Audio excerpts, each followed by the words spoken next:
Hey everyone, it's Cuddly, Kitwana.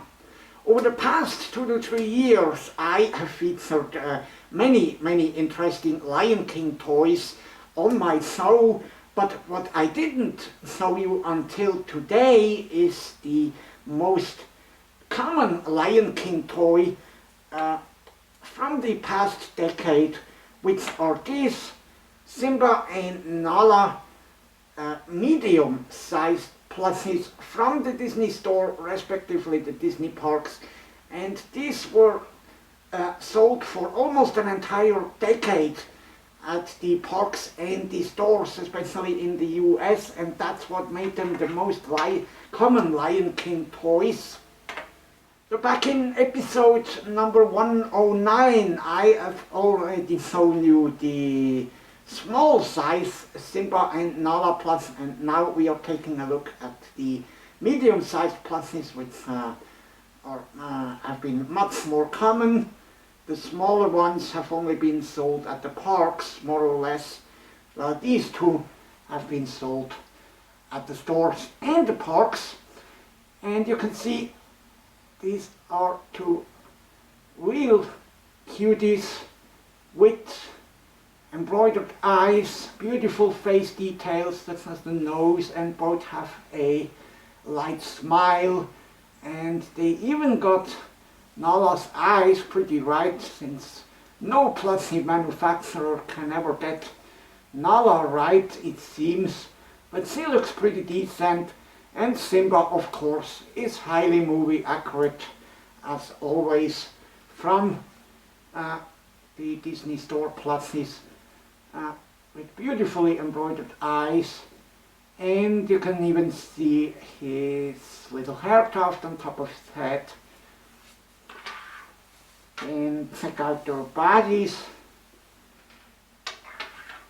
It's the usual high quality Disney store plush, even though some say the plush quality has degraded over the years a bit.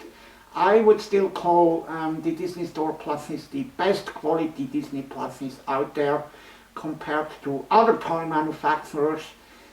And one sign of quality you can tell from these two plushies are the stuffed tails that they have. They actually stuffed them, which simply looks more realistic and more movie accurate.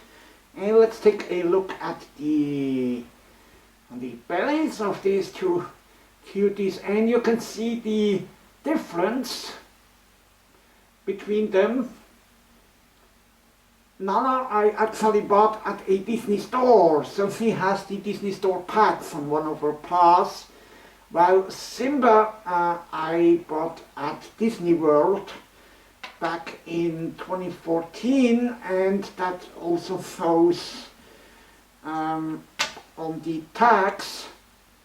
You can see Nala has the Disney store tag and was made in China, and Simba has the Disney Parks tag and was made in Vietnam. In recent years, the Disney store shifted a majority of their plushie production out of China to Vietnam due to the tariffs that the US imposed, and also the rising labor costs in southern China, where most of the toy factories are located. But I can't really tell a difference in quality between these two. Both actually feature tiny beanbags in their paws, which add some weight. They are in all of the 4 paws, yet still one point that they have to criticize is that they are unable to stand properly. Instead of stuffed their legs a little bit more, as you can see here. These do not really stand well. However, you can make them sit like this, and of course they can kiss each other. Our two lion cuties. These are really nice. The retail price over the past decade was almost constantly $19.95 for these medium-sized plushies. And medium-size means that these measure about 12 inches long and 11 inches tall. Nowadays they are no longer available at the parks and the stores as far as I know. Simba has been replaced with a little bit of a floppier version. However, you can still find them on eBay for less the retail price since they were so common. Definitely do not pay more than $15 for each of them. Nala isn't more rare than Simba. Both of them have really been sold in several thousand pieces over all these years, as they are the most common Lion King toys, and they have just the right size to cuddle and even to take them along.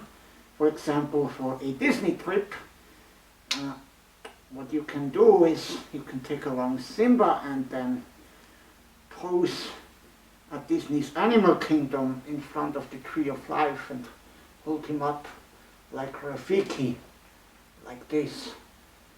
It's always a good conversation starter with guests and cast members alike. This is something I really love to do, and these plushies are just perfect for many occasions, and they are not to be missed if you are a fan of the Lion King in your collection. So, speaking of Disney parks, next Saturday on Kitwana's Toys we will actually celebrate the 50th anniversary of Walt Disney World. Yes, it's been already that long since my favorite vacation destination is open, and we are going to do this with one of the heaviest, biggest collectibles that I took home over all these years since I used to visit Walt Disney World. And it's not that castle model right here, which you already know from an earlier episode. No, it's also a big fig, but a different one of a certain character. And you will see what it is when you tune in next Saturday again to Kitwana's Toys. And I'm already looking forward to see you again on the next episode. And until then, Simba and Nala and me say goodbye.